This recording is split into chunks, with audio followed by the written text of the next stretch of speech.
Good evening, ladies and gentlemen, and thank you for joining us tonight on episode 9, season 6 of the Standoff with Brad and Richie here on New Zealand Sport Radio. We're here live every Wednesday on Facebook and YouTube throughout the season.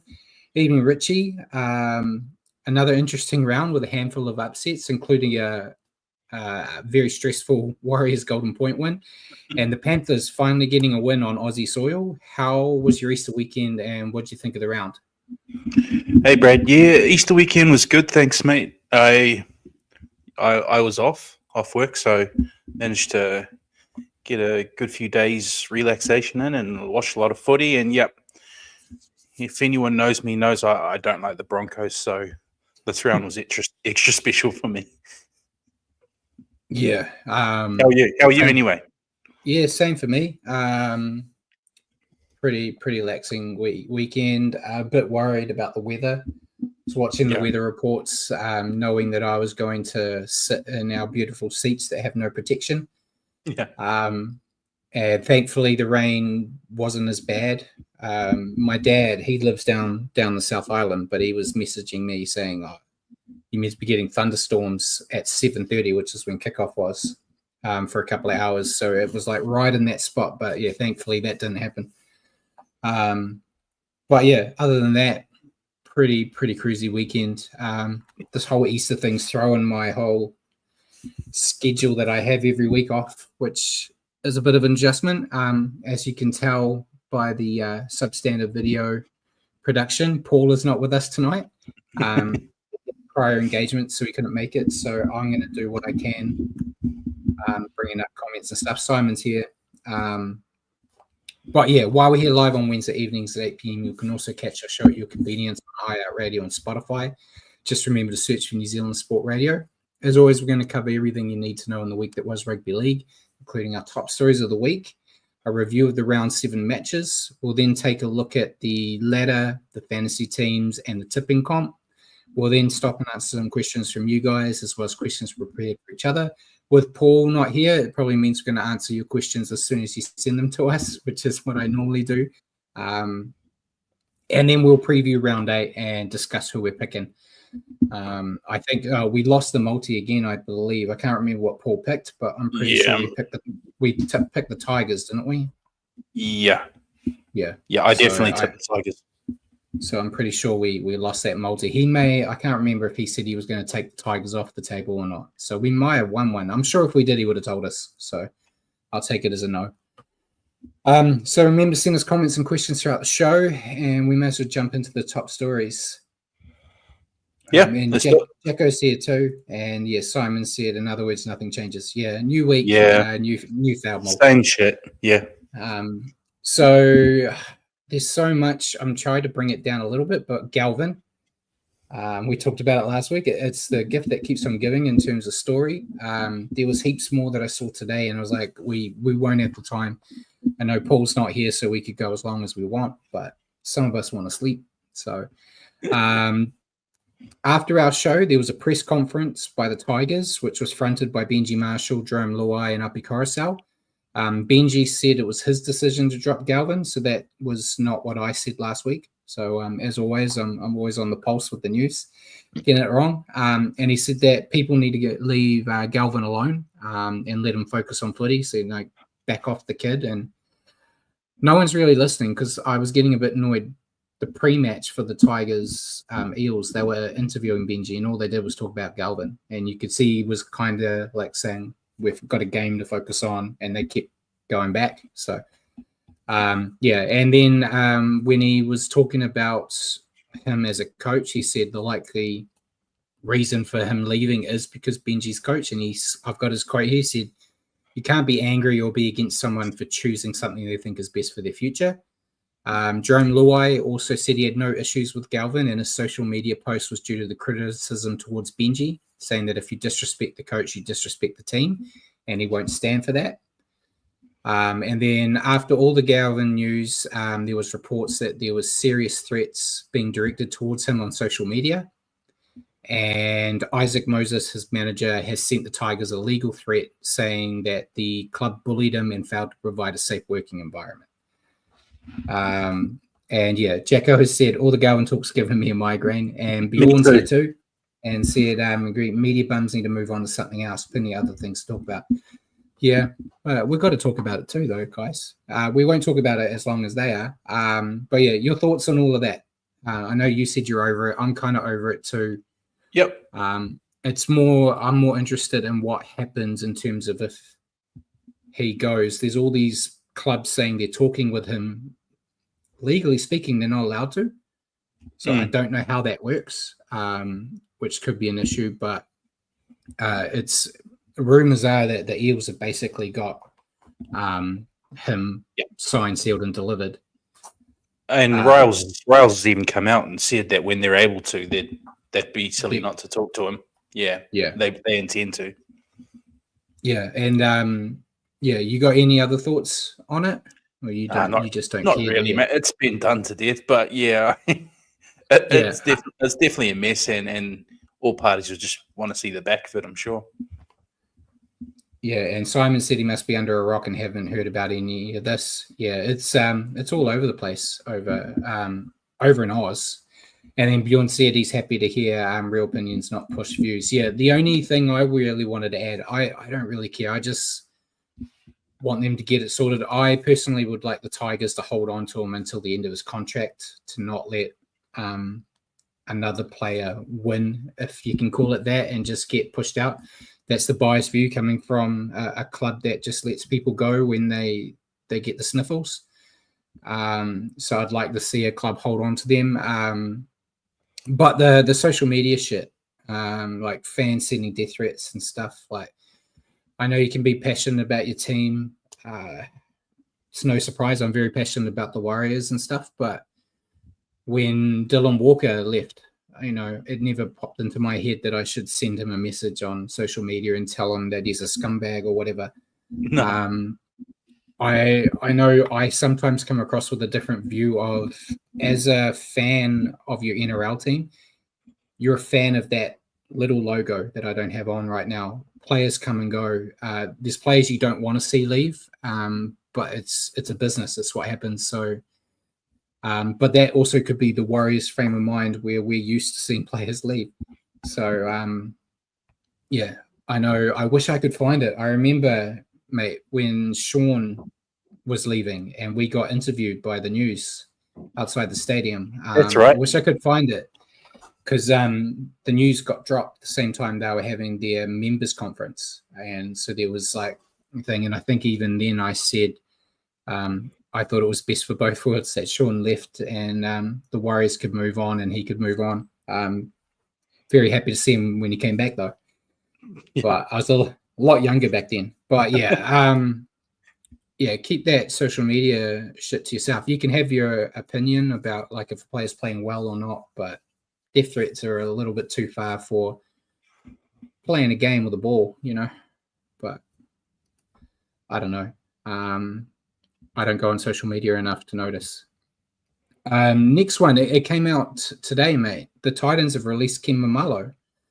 Effective immediately. No word on if he's found another club. I would assume a Super League team would pick him up. Yeah. Would you ever want him back at the Warriors with how our outside back depth is? Or would you be scared of having Ken and Kossi potentially on the wings? How old is he? I think... Oh, I don't know. I think he's past NRL time. I definitely think his ship sailed with us, and possibly the game's moved past him a little bit. He's 30 years. So he's not old, but yeah. He's old in league terms. But not for an outside back. I think we've got enough. We've got enough coverage in the outside backs where we don't need to revisit that. Yeah, I did love him in his day. Oh, me too. And I was very emotional for him when in his final game for the Warriors when he got that hat trick and stuff. But yeah, unfortunately, leaving, he hasn't found what he wanted. Fortunately, he hasn't really got the runs on the board. But yeah, I think a Super League team will pick him up and he'll do crazy up there. And Jacko said there's a lot of brave folk behind keyboards, not so brave in the real world. I'm one of those, mate. You've watched me on this show rip into Adam Pompey a lot. And then when I went into the sheds with Ruin Hammer and I got to stand face to chest with the man, he was a very lovely man. I didn't say anything bad at all. But no, I know on here I try to say whatever I would say about a player, I would say to their face, but I never try to make it personal either. There are players that the NRL have and the Warriors have that I haven't liked as a person, but you don't go out there and be a dick about it. So, but people be people, I guess.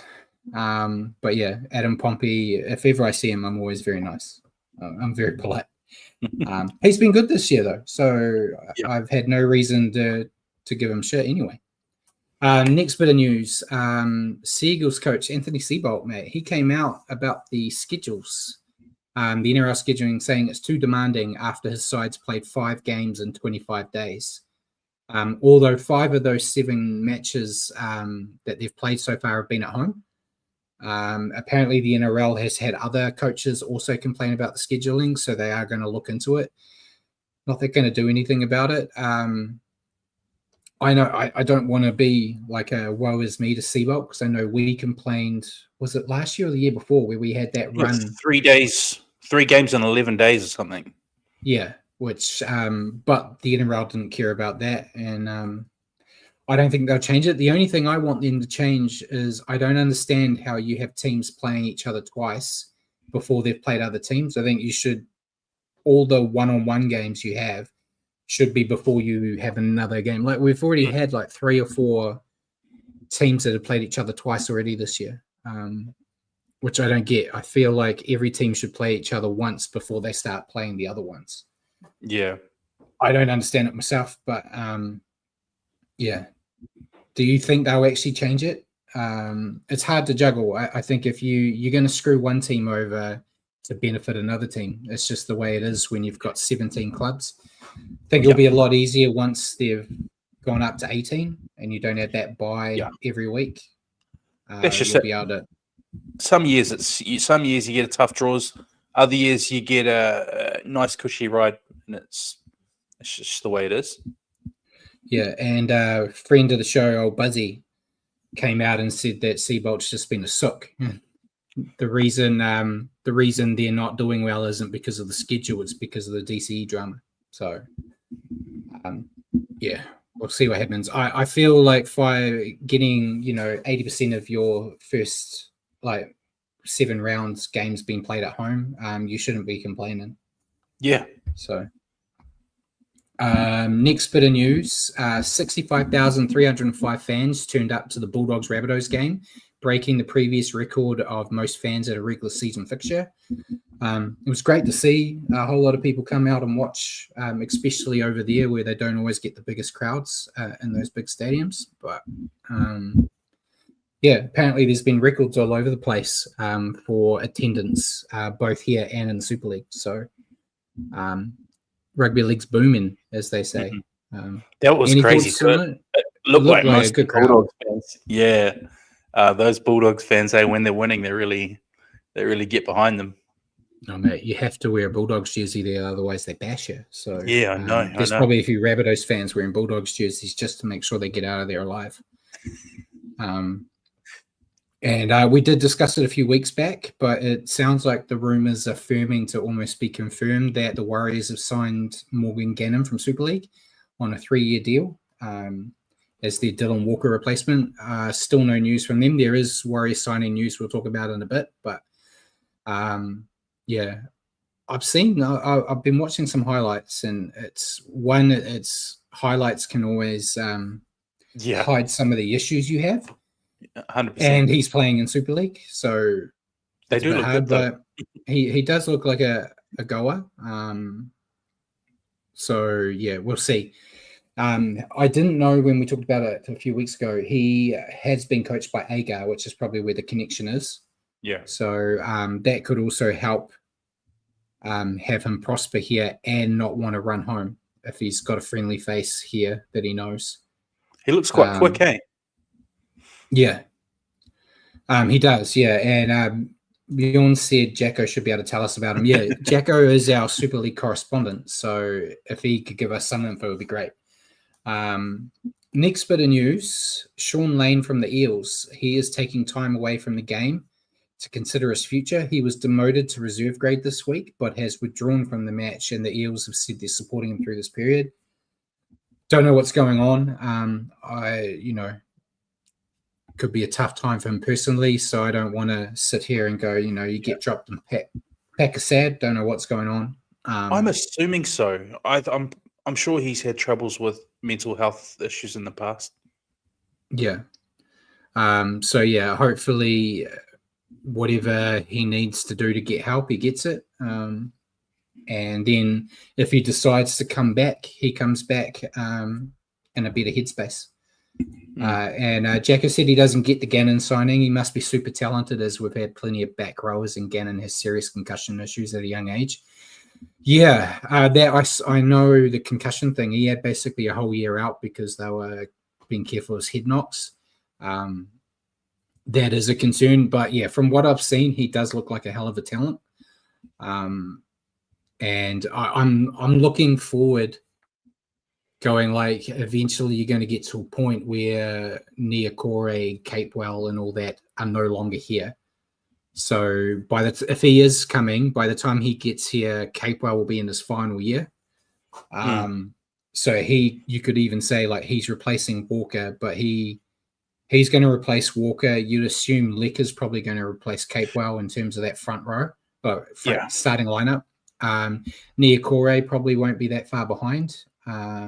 That's my issues. I want Lecker in the starting lineup every week now.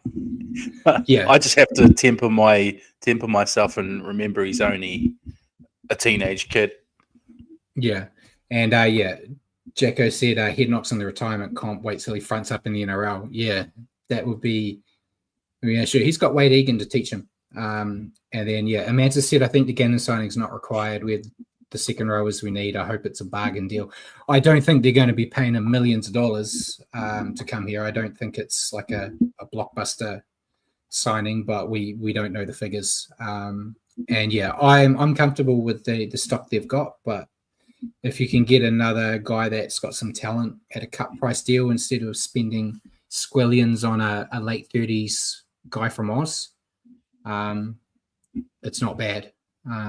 But yeah, we've got a hell of a lot of young talent, which I know kind of goes around your question to me later. But yeah, we'll see. We'll see if it actually gets brought in, gets announced. Next one, it was a bit interesting. The NRL's introduced a new initiative where NRL clubs can sign up to 2 players from Papua New Guinea each year outside of the salary cap. This moves to get clubs focused on providing pathways to Papua New Guinea players. I like the idea in theory, but I could see some teams going, you're going to let us get these players and develop them, and then the moment the Papua New Guinea team is, they're all going to jump back. So why are we strengthening who's going to be in opposition? In the overall, I can see the positives of it, but an NRL club does not care about the other club's players and how they perform. They care about them and themselves, as they should. They're trying to win a comp. So it's the devil's advocate side of me going, I don't see the point in preparing players to get ready for another club that's about to come in. It feels like it's a loophole where clubs can do some shady stuff. I know someone said as a joke that like the Rabbits could release Alex Johnston and then sign him back because he's from Papua New Guinea, and sign him back on a cheap deal, or like a monster deal off the books, which I'm sure there's rules around that. They would have to be players that haven't played NRL, I imagine. Amanda said any fast PNG wingers, that would be ideal. That is the interesting thing. You could get some good like speedy guys out of there. I don't see the Warriors looking at it. They're more interested in trying to develop New Zealand's players as opposed to Papua New Guinea's. But what do you think about the move? Is it confirmed? Is it? They've apparently introduced it. Yeah. Oh. I didn't do too much work into it, but no, well, I'd only heard about it once you threw it on the news, but kind of like you, cool in theory. Yeah. We'll see on Thursday, so the day after our show, as always. They announced a new policy aimed at developing rugby league talent in Papua New Guinea in preparation for the NRL team from Papua New Guinea starting in 2028. As part of the initiative, NRL clubs will be allowed to sign up to 2 PNG pathway players outside of the cap. So you have to be the pathway. Those are defined as those who have participated in junior rugby league in Papua New Guinea. They will have their full salaries exempt from both top 30 and supplementary salary caps. Yeah. So we'll see what happens. Yeah, and Simon said it's not a bad idea because you do need to develop players for the future team. Yeah, you do. And I suppose if you're not spending any money on it, it can be kind of a win-win, I guess. I suppose you just don't want to find one of these players and find like the next big thing, and then they go back to that other team. You're like, oh man, we had a good in here. But we'll see what happens and see how many teams actually take the initiative on board. And then the last one before signings, Manly apparently have upped their offer to Jamal Fogarty to make it a 3-year deal. Apparently only like $700,000 a year. And the noises he'll leave the Raiders. Simon's here. I'd imagine the Raiders would be able to outbid them. And he's a player I think you would throw more money at to keep instead of just letting him walk out the door. But I would if I were the Raiders. Yeah. Yeah, that was going to be my question to you. What would you do if you were the Raiders? I'd be throwing more money at him myself as well. But yeah, Manly have a bit of money in their pocket due to letting DCE go. So, and they need a half. They need a good half. They do need a half. But yeah, I don't know. I know they've come out and said they're not interested in Lockie Galvin, which in another chat I'm involved in was an interesting conversation where Galvin's been pumped up. I know we're going back. But Galvin's been pumped up as like the next big thing and a superstar. And there's legitimately been apparently one team interested in picking him up, which doesn't sound like what the next big thing would. You'd think you'd have 15 or 16 teams after him. But I unfortunately for him, I think that manager he's got is going to keep a lot of teams away. But yeah, sorry, I just stole away from Fogarty and went back to Kelvin. Doing the same problem you guys were complaining about. Apologies. And Simon says he really needs to get money they need to get money from Cameron Milk to help keep them. Yeah, I would be throwing everything I had at him. But if he's going to go, he's going to go. Yeah, he is, and he makes their team so much better. But yeah, we'll have to see what happens. We'll go to signings, mate. There wasn't too many, but there was a big one that came out today. And Bjorn actually mentioned it on Twitter to me, saying like finally they do one before our show.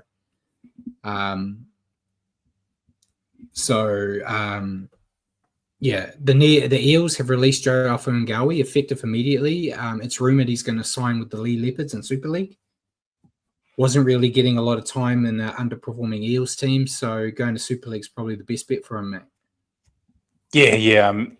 It's best for all parties. I think the release and Joffa can go pick up that contract over there and do very well, I'm sure. But it looks like he's not really part of Jason Ryle's, well, not so much not part of his plans, but he's probably got other ideas on where Alfa-Ngawi might fit. So yeah, it's probably best for all. And I think it was it confirmed that he's going to Lee? I thought I saw him announce it on socials. I could be. It may have been confirmed. It just wasn't confirmed when I did my notes. Okay. Hold on. We've not got Paul here. Let me try to break my internet by going on while we're on here.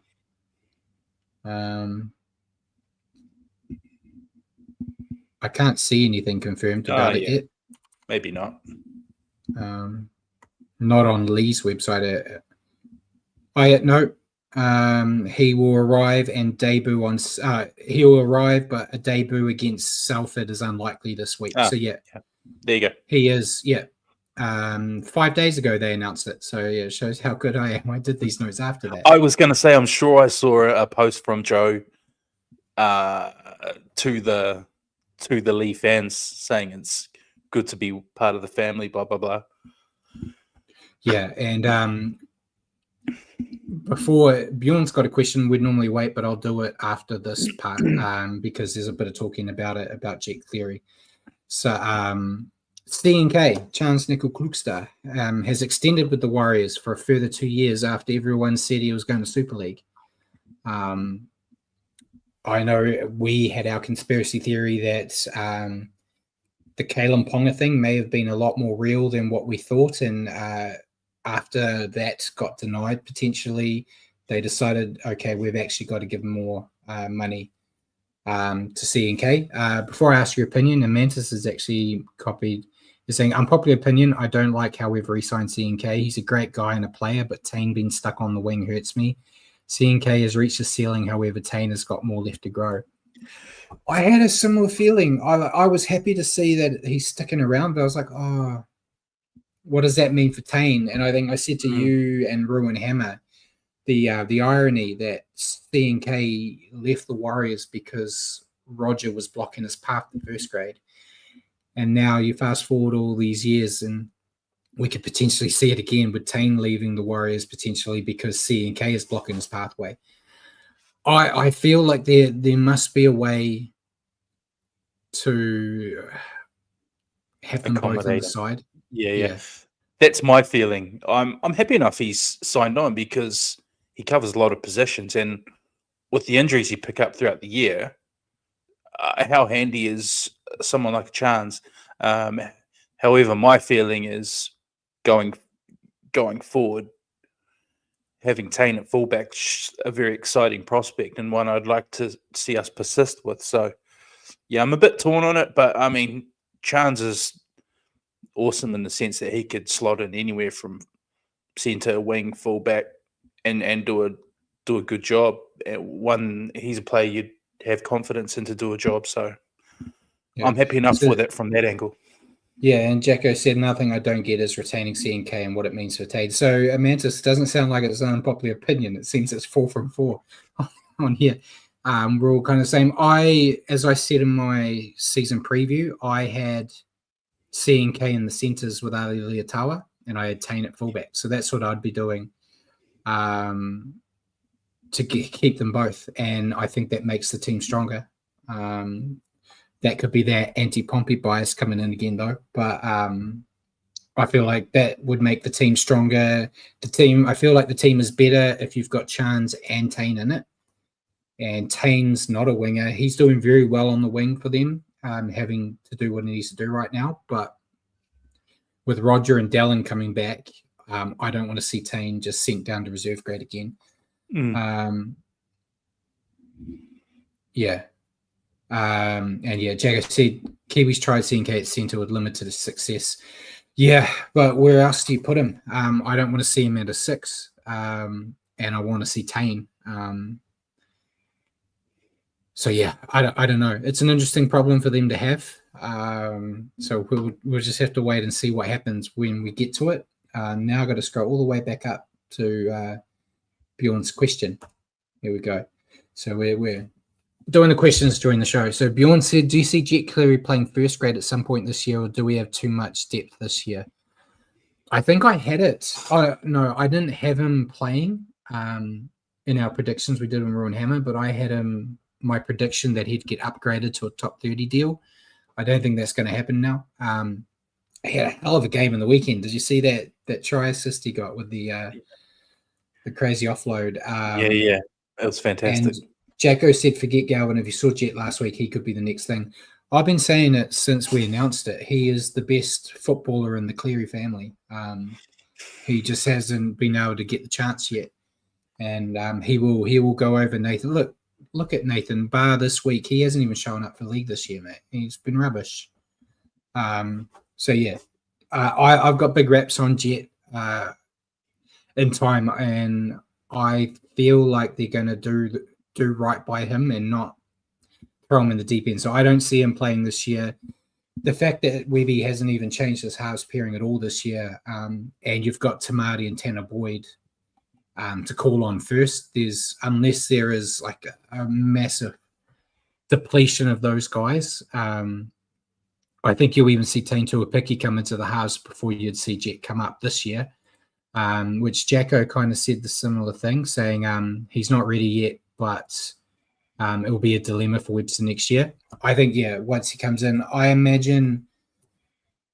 know they've signed that guy from Newcastle, but I imagine Tamari Martin and like Tanner Boyd, they will potentially not be there next year. I know Tanner Boyd's got another year, but he's another guy that could say that I want to go back to Australia deal, potentially. I've got no noise on that, but looking at it. So, I think next year you'll see him come in at some point. It's a hell of a talent. And, Amanda said he'll head back to the Panthers when he's just right for the picking. I think that is the case. Once he's ready, he'll go back to the Panthers because, in all honesty, your dad's the coach. You get a chance to go in the halves with your brother. Why would you say no? But I'm hoping it's a bit like Jimmy Maloney, where we get a couple of a year or two out of him before he abandons us. And Jacko said the Cowboys want Boyd. Yeah, so I think if it gets to the point like the end of this year where Boyd goes, I ain't making first grade here, the Cowboys want me, he might request a release. So I could fully imagine a year, 2026, we don't have Boyd or Tamari Martin, potentially. But I do know people who have spoken to Tamari Martin's family, and apparently he has no interest in leaving. He's very happy in New Zealand. Which was kind of my opinion. He loves the hunting and fishing here. So I kind of thought if he ain't going to be playing NRL, he's just going to go off and be a fisherman. So I don't know. We'll see. Anything else you want to add to that after I derailed the whole show by jumping into the questions early? No, I'm happy. Right. So we'll go to injuries, Matt. There was so many injuries. I can't keep up. It's becoming a full-time job just looking at the injury ward. But I've grabbed the big ones. So Reece Walsh from the Broncos injured his PCL. He's out for 4 to 6 weeks. I don't understand. He injured that right at the start of that game, and they still didn't do all the kicking. I don't know. Yeah, that's silly. I also don't know what he was doing, doing the props work. First kickoff of the game. Mate, it was his first game at Mount Smart against the Warriors. He wanted to make an impression. What was he thinking taking the first hit up? But so he's out for 4 to 6 weeks. Jack Howarth from the Storm, he dislocated his shoulder. He's also out 4 to 6 weeks. Not a big loss really for the Storm. He's been doing all right, but they can always fill in the gaps. More of an issue for those who had him in fantasy. So, like us. Yeah. Max Play from the Dolphins, he had a plantar fascia injury, which is a foot injury. They weren't sure, but he's been named. There are question marks on if he will actually play this week, though. But he has been named to play. Harry Grant, before the game, it was announced he did his hamstring. He's out for 4 to 6 weeks, too. That's a big loss for the Storm. Yep. Moses Leo, also from the Storm, he needs shoulder surgery. He's out for 10 to 12 weeks. He is a player they can replace. He's just new there. Jake Travojevic, he failed an HIA. He's got an 11-day stand down for the Eagles. Big loss for them in a time when they really need all their big names on deck. Lachlan Hubner from the Rabbits, he also failed a HIA, so another 11-day stand down. He is a player you can replace. Jack Todd from the Doggies, he broke his arm. He's out for 8 to 10 weeks. But sad for him, he's kind of been finding his groove, I thought. And Jaden Campbell from the Titans out 4 to 5 weeks with a syndesmosis injury, which we get that a lot. I still don't actually know what it is. I was meant to research it. I'm not in medical school, man. Foot? It's foot, isn't it? I think so. They're showing me it's around the ankle. It's It's a fibrous joint where two bones are connected by ligaments. Medical education tonight. How good. Yeah. So he's out for 4 to 5 weeks for that. And Toby Rudolph from the Sharks, same injury, 6 to 8 weeks. So he is not as tough as Jaden Campbell. He's going to be on the sidelines longer, which is a bit sad as a former front rower here. I don't like seeing that a little fullback / half is tougher. But Toby, thankfully no Warriors are added to the injury count, mate. That's a good thing. With their team a bit depleted at the moment. Naughty boys, only 3. Mitch Kenny, grade 2 dangerous contact. He's out for 2 matches. Toff Sipley, hip drop, which I didn't think was a hip drop. No, nor did I. He's out for 4 games. They've really stamped on him. I thought he was really hard done by in this one. I'm not a Seagulls fan, but I love Sipley. And I thought he was really a scapegoat here for the NRL. And then Kalma Talangi from the Eels, grade 2 shoulder charge. He's got a 3-game ban. So I don't mind the other 2. I just think the hip drop was that was a bit harsh. Yeah. So we'll go into round 7, mate. Starting on Thursday night with the Dragons beating the Seagulls 2018. Yep, unlucky, Brad. Was 3 tries apiece for the Dragons. Tyrell Sloan had 2. Jacob Little had the other. For the Seagulls, Tolu Kola, Burbo, and Jason Saab were the 3 try scorers. Yeah, Dragons were tough here. They showed plenty of heart. Valentine Holmes nailed all his kicks. Great when you have a player that can do that, which made a big difference in this game. Manly attempted a comeback, but the Dragons dug in, defended well when it counted. Overall, it was a solid team effort and a good sign that they can handle these close games. And before I hand over to you, Bjorn said Spoon isn't looking good for the Dragons. And Jacko said Manly gone backwards since DCE said he was leaving. Yeah, so the wooden spoon probably ain't happening for the Dragons, but there's still time. There's still time for a potential collapse. They're 7th at the moment.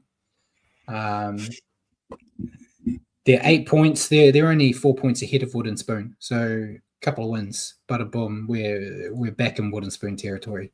There's still the dream. Your thoughts on the Dragons? No chance of the Spoon, Brad. They're I feel like they're playing pretty well, actually. Anytime you pick up a win over Manly at 4 Pines, it's no easy feat. So anytime you do that, you're traveling all right. I thought they had the better of the first half. Could have been up by a bit more. Maybe a couple of errors stopping them from piling on a couple more, but they did a good job to hold off Manly in the second half for a hard-earned 2 points. Bjorn said me getting the Spoon and footy tips looks like a better bet. I would say that's accurate, but Richie's still in the comp too. I've got a firm hand on that Spoon. We'll talk about the abysmal showing the hosts are doing in the tipping comp at the end of the round. Your thoughts on the Seagulls? I thought Manly was so off colour in this one. You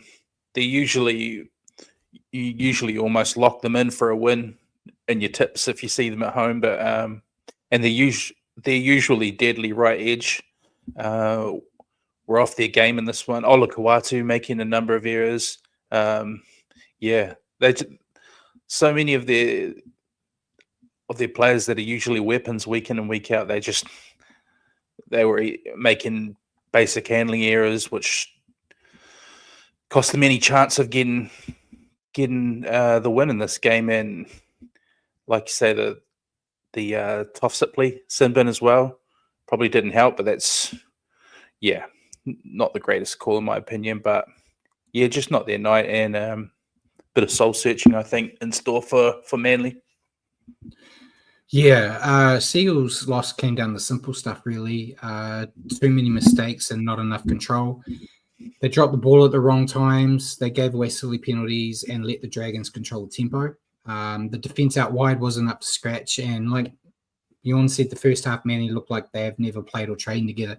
They just looked out of sync throughout most of this contest. And like Jacko said earlier, perhaps the DC stuff really has affected the squad. It's no coincidence that when that news came out, they haven't really been the Manly we expected. I'm just happy as a Warriors fan that we beat them before that news came out, so we can't have the team isn't playing for DCE talk about why we beat them, thankfully. And they had Tommy Turbo in that game too. So, I'm really concerned for them, how they're going to go the rest of this year. I feel I don't want to say I feel for them, but yeah, if it is going to be DC's last year, you'd think they'd want to play him out great, but obviously he's rubbed people the wrong way potentially. So we'll see. Paul's not here, so you're not going to hear who the fantasy leader is, but 9 times out of 10, who we've picked is probably going to be that person. Who'd you pick as your player?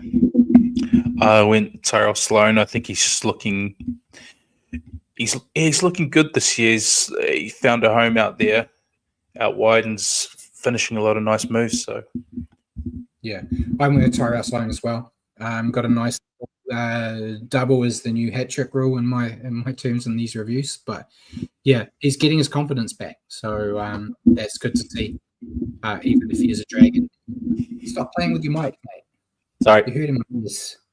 Apologies, listeners. You're probably getting sore ears from it too. Friday night, Bulldogs beating Rabbits 32-0.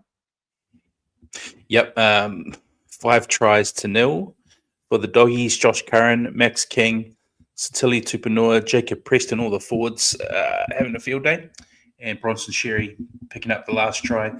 Rabbitohs not troubling the scorers, so nothing for them. Yeah, another dominant display from the Dogs. We've said it all year. They're just so defensively sound. I think this was back-to-back games holding a team scoreless, right? Yep, it was. And they just never gave Rabbits a chance to compete. We do expect that now, but I was more impressed with their attack. I've been criticizing their attack all year, saying that it's great that you can stop other teams from scoring, but you've got to be able to score too. And 5 tries is a quick way to show that. And even better, mostly done by the forwards, as you said. They did most of the hard work, so I love to see that. Was a solid team effort overall, with everyone doing their job. And my doubts about them being contenders is slowly going away, and they could be the real deal. Your thoughts on the Doggies? I think they're definitely the real deal. To me, they appear like they are, and one of the reasons is that their defense is just humming at the moment, and that's the basis of any good team. Like you said, Brad, though, their attack came to the party in this one too, and they ended up putting on a clinic. So, they're looking like a scary prospect. I think the way they're going at the moment, they look odds on for top 4, and who knows? Maybe they actually push on a bit further than they did last year. But they're looking very good. Yeah, and your thoughts on the Rabbits? It's a funny one because so far this year, I think they've had some good moments, and Wayne's squeezed some wins out of them where they definitely would have lost last year. But I just feel like they were completely suffocated out of the game in this one, and just completely outclassed as the scoreline suggests. So I think it's just one of those ones. They review it, flush it, and move on. Try and forget it and get back to what they were doing before. Yeah, they just couldn't get anything going in this match. They couldn't stop the Bulldogs forwards. They were missing tackles and letting the Bulldogs make easy yards. In attack, they just kept dropping the ball and trying risky passes that didn't work. When they got close to the try line, they couldn't finish. The Latrauda, the halves plan hasn't worked and is rightfully over this week with him going back to fullback. And their penalties and lack of possession just made things worse. A very tough outing and another team in need of a massive bounce back. Your player to stand out? I just loved what their pack's doing and the way they're hunting as a unit. They may not be the biggest pack, but they're all play 120%. And I just picked one of them. I went Preston. I just love what he does. He impresses me week in, week out. I'd like to give you credit for that shocking way of picking a player, but I did the same thing, and I went with Max King, though. For the same thing, I think Max King's been a real big contributor to their forward effort this year. Yeah, big time. And not always praised because he's not a Curran or a Cacao and all that. So, yeah, he's just a little old battler that's doing well for them. So, yeah, great for the doggies. Next up on Friday, first one I'd say was a surprise. First surprise of the round for me. Or second, I guess, because I didn't think the Dragons would win. Dolphins beating Storm 42-22. We didn't think about this one. This definitely would have been a multi-killer. 7 tries to 4 for the Dolphins. Josh Kerr, Jack Bostock, Ray Stone had 2. Connolly Lemuelu, Cody Nikarima, and Herbie Farnworth. For the Storm, Kane Bradley had 2. Xavier Coates and Ryan Pappenhausen. Yeah, the Dolphins are on fire, mate.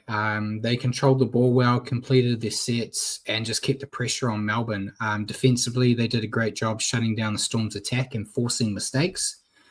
In attack, the forwards did the hard work up front. The backs finished off some brilliant tries, and it was just a solid team effort showing how much they've grown and come together as a squad after that shocking start of the season.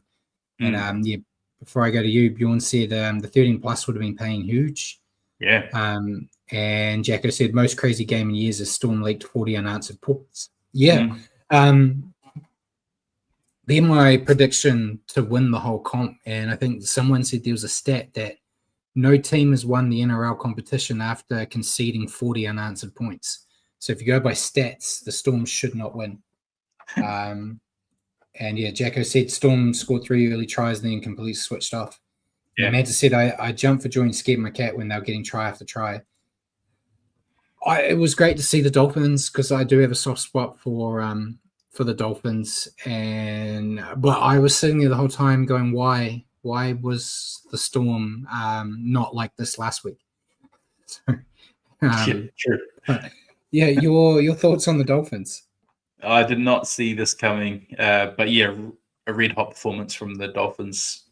I thought their halves outshone their more fancied opponents, and they got their forwards did a great job, and they got great value off the bench with their forward rotation as well. But yeah, just a pretty much a complete performance, other than the start. They didn't start well, but from about the 20th minute onwards, they started to turn up, and then the game just swung. So yeah, it's a win that could really kickstart the Dolphins season, and get them they're starting to get back on the right track now with a few wins in a row. So this will give them great confidence, I imagine. Yeah, Bjorn's asked, has the Bennett curse finally been buried? Since you're talking about the Dolphins, we may as well ask that question now. And Jacko said Wolves eaten the Bennett curse. Yeah, I thought if any coach and roster could beat the Bennett curse, it was the Dolphins and Christian Wolf. And I was a bit nervous about it how they've started. But yeah, they've turned a corner. So perhaps that curse is actually over, maybe. What do you reckon? Well, possibly. What's it, 3 wins in a row now? Yeah. Yeah. You want to see what happens over the next. There's still a long way to go, but yeah, the last 3 weeks they've done a great job to bounce back after a horror start. So give them credit for that. Yeah, and your take on the Storm? Yeah, again this week they started really fast out of the gate. Only this time, once they got 3 tries up, they seemingly buttoned off and then conceded 40 unanswered points, as Jacko rightly brought up. That'll be a concern for them, and I expect some stern words from Bellyache this weekend and a big bounce back game from the Storm. Yeah, no, Jacko said, how was Nikarima shite for us and so good now? So annoying. I think he still has his moments. There's still games when he's been playing for the Dolphins where he has an absolute cracker of a game and then he just shits the bed, which was how he was with us. He had good moments here. I think the forward pack, when he was there and expected to run the show, our forward pack wasn't that great back then. So, but yeah, I still, he's been a hell of a lot better for the Dolphins overall than he was with the Warriors. But yeah, I don't know why that was. But let's talk about, let me put some kicks in on the Storm while we're here, mate. So it was a fall from grace from the Storm, and it came down to poor defense and too many mistakes with the ball. They couldn't keep up with the Dolphins' attack. It was very unstorm-like, where they can usually stay in there in the grind if they have to, but they just got outplayed. They gave away too many turnovers, missed chances on attack, and they were caught out of position so often. Lack of discipline and poor communication, I could probably put it down to, which led to more points getting leaked. I'm going to sound like a Storm apologist here, but it feels like a one-off blip, maybe, from one of the Premiership favourites. As I already kind of said when I was watching the game, I wish this blip happened against the Warriors instead. But I do expect a massive performance out of them against the Rabbits this week. And Jacko said it's the first time he's seen Bellyache look bewildered. Yeah, he looked like he honestly did not know what was happening, which I feel a lot of people were probably doing. I was doing the same, sitting here watching it going, I don't expect this out of the Storm anyway. You expect them to lose from time to time, but to get a shellacking like this, it's just not usually what happens. Your player to stand out? I went Isaiah Katoa. He laid on a few tries and just in general had full control of that game up from about the 20 minutes onwards. And I just love his combination with Cody. I think going back to Cody, I think that's why Cody's going well. I think he's just a good foil, and these two are a good match. But I loved what Katoa did in this one. Yeah, he's really finding his groove as a half, which is great to see. I know there were rumors we talked about a few weeks ago that he wants to get out and go back to Sydney. I hope that's not the case. So I think he could really build himself as a dominant half and leader for the Dolphins if he sticks around. So I think that noise kind of disappeared when you heard about DCE looking at moving on and stuff. So it was like, oh, there's actually some real big name halves that are trying to move around in Sydney. So I might just stay where I'm comfortable over here. But yeah, very, very happy to see him do well. I didn't go with him. I went with Herbie Farnworth. Herbie was just a monster. He was punishing them. He was breaking the line. I think he ended up with the most meters and most line breaks for the Dolphins in this game, and he got a nice try at the end. He is one of their key weapons in attack, so it's good to see him. He was massive. Actually start to get back into that groove. And Amanda Sikato is impressive. I like how he runs and looks behind him, running sideways. It's quite good to full defenses. Yeah, he's a very good runner of the ball, but he's doing all the other things that a half is expected to do better as well now, which is making him a more complete player. So, especially at his age, I think it's the future's bright for him. We'll move to the next game, mate. First game on Saturday, Warriors defeating the Broncos 20-18. Yep, 4 tries to 3 for the Warriors. Leka Halasima, Ed Kossi, Luke Metcalf, and Maratini Kore for the Broncos. Billy Walters, Jesse Arthurs, and Reece Walsh. Yeah, a tense match to watch.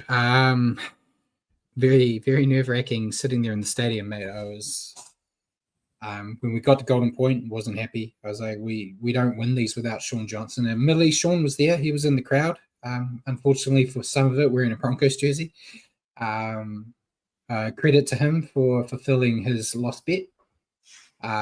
But yeah, tense match to watch. I talked about in my review this week, the Warriors are actually becoming a team that thrives in the grit. So these tight tussles, they're actually getting the edge. We've seen it a few times this year. Not always pretty to watch, very nerve-wracking to watch on TV or in person, but they're coming away with the wins, which is great to see. It wasn't a pretty game. There was some lackluster attack, I thought, but they made the most of their opportunities and didn't drop their heads. You know, they got Kossi's try, came off it started with poor old Barnett getting the ball on the last by mistake and then throwing a shocking pass, and then they tow it through and Kossi gets it. And then Metcalf's try where, they forced they forced it struck me. Bjorn saying Martin Gupta was in the crowd. Fellow gingerbread, don't call me a ginger, mate. I'm a day walker. I'm only a half. But no, and then Metcalf's try where they forced an error, and then Kurt Capewell tried his best to run. Poor old legs were churning, and I thought he was going to do a Logan Swan moment, mate, and die with the ball. And I was getting ready. I was getting ready to be really shitty at Capewell, but he flicked that pass. It was almost an Inga offload, mate. It was almost. For Metcalf. So those two tries, and then Lecker and Niokore were just, up the middle, use your strength game. So it wasn't anything outside of the box attack-wise, but it is what it is. They know how to get points when they need them now, which is good to see. Credit to Metcalf for nailing the match winner in Golden Point, but he needs to do plenty of work on that goal kicking. No shit, Sherlock, but it almost cost us the game. In all honesty, if the Broncos hadn't choked on a massive stage, we would have lost it because of that goal kicking. Hindsight's a beautiful thing, though. But a great effort from a side missing plenty of firepower. I know we can only talk about who's there, but no Roger, no Dallin, no Fisher Harris. We had Capewell in the centres, which Bjorn said he proved him wrong because he played great. He thought he would be outclassed. Yeah, I was really concerned about him being in the centres, but he was okay. It helped that the Broncos had the worst game of their life, but that's not our problem as Warriors fans. We've got to deal with it. And then Jacko said Nkore's improved. Maybe the youngsters are pressuring him. Yeah, I was really critical in my review the week before about Nkore. He was my player to improve. He was a lot better in this game. And I think, he's seeing, I don't think anyone would be 100% surprised if we go to a team naming Tuesday and Nkore was dropped and you had Lecker in his spot. People probably wouldn't be that surprised about it. So he knows he can't just get in and be a starter just because of his name. So hopefully that does see his performances get better, especially with what he's getting paid. And Bjorn said, so you know why Pompey the Great isn't kicking? He always kicked well. I think that was something I asked Webster before in our meeting before the season started, saying, Pompey, the only reason Pompey's on the side is because he's a goal kicker. Let's just stop the goal kicking and then you don't have to pick him. I don't know. I guess it comes down to the players on the field. If they make that decision to take it off Metcalf, it feels like Metcalf's saying, "No, I'm going to do this. I've got this." So I think that's it, and I think the club are trying to back him in, giving him full control of the team and those kind of moments, because we're not completely short for options in our game day 17. Pompey, Tane can kick. We know Mitch Barnett kicks goals, so Chanel can as well. Chanel can, so I think they're definitely just giving him full reign. Yeah, and as Jacko said, it was a wet, windy night as well, so it's not completely, out of it. But I did look, as I said, I've got my stupid little spreadsheet of every game the Warriors have played this year. He's either great at goal kicking or bad. So he's like 100%, or he gets 1 from 3, and then he gets 100%, and then it's 1 from 4. So it was one of the 1 from 4 ones, but he got the one that counted. So I'm very happy to come away from that. But very horrible game to watch when coming to that final 10 minutes when they were doing the comeback, especially with you negative guys on my phone, death riding this game. But your take on the Warriors, mate? Yeah, I was death riding this game, and I could barely watch by the end of this game. I'm not going to cover any different ground. I'm going to talk about Metcalf as well. I thought it was a great moment for him, a little redemption moment, because I don't think we would have been in Golden Point had he had his kicking boots on. We were the architects of our own demise in some senses. Their first try came off a bomb we dropped, and it was so soft. And then we spent the rest, a big portion of the game playing well and holding off the Broncos. So, and then we had a few poor moments at the end that let them creep back into it, as well as the goal kicking. So I think had we had our goal kicking boots on and they didn't have the opportunity to score a couple of tries and bring it level, I feel like on balance we were the better team. But and we played well. Don't get me wrong. I think our forwards did a great job to stand up to their pack. Having Haas and Carrigan, they've got a very talented pack that gets the better of a lot of teams, and I thought our forwards got the ascendancy just by playing together and running and tackling harder. Barnett, Aaron Clark, Jackson Ford, even though he made a few errors, one of those errors sort of started the little comeback at the end, so he's got to clean that up a bit, but not pretty, but you take those ugly ones, eh? Yeah, you do. I think I said to you guys when I was leaving the stadium saying I'll take an ugly win over any day of the week over a pretty loss. And yeah, Bjorn said at 12 points we should look for a field goal earlier. We always make it so hard for ourselves late in the game. I think we're just not very good at them. You know, he did try, old Luke Metcalf, but we don't really, with Sean gone, we don't really have an out-and-out field goal guy. So I think they're more scared to do it. And before I ask you about the Broncos, Jacko said our forwards were tremendous. Yeah, forwards were fantastic. Yeah, I can't think of anyone that I'd say let them down. Jacko, you know, he had a few of those errors, but he's such an enigma, man, where he can feel. I think I said to you guys, if I was in charge with Webby, I wouldn't be starting Jackson while James is gone. Bunty would be my starter. I'd give Bunty the first 20 minutes, and then the final hour, I'd have Jacko on because he does get better as the game goes on because he's a every Energizer bunny, mate. He just doesn't tire. He really is. But he seems to struggle a bit, I think, in that front row role at the start where everyone is like fit and firing. And to be fair, he's playing some pretty good front rowers in that Broncos outfit. So yeah, definitely. But yeah, I thought they were tremendous. And Jacko said they need more coaching for drop goals. Mets needs to get deeper. Yeah, there at the game, you could kind of see when they were trying to set up, they weren't setting it up properly. Anyway, but front row were trying to tell you how to set up for a field goal. But yeah, he wasn't getting deep enough in the pocket. So I don't know. But your take on the Broncos, mate, I know you were hurt watching them collapse like this, but well, they made a good start picking up that soft try I touched on to Billy Walters. Yeah, but then after that, errors started creeping to their game, and they spent a lot of the game under pressure. They did manage to force the unlikely golden point period, taking advantage of our goal kicking and our errors. But they definitely weren't on song. I don't know what it was, whether it was the trip over here or the weather. But Walsh, he played the game out, but he didn't have a lot of impact other than he did get a try. I didn't think his try was a try. I thought Arthur's arm touched the ball in the end goal and had to have gone forward. That's my biased opinion.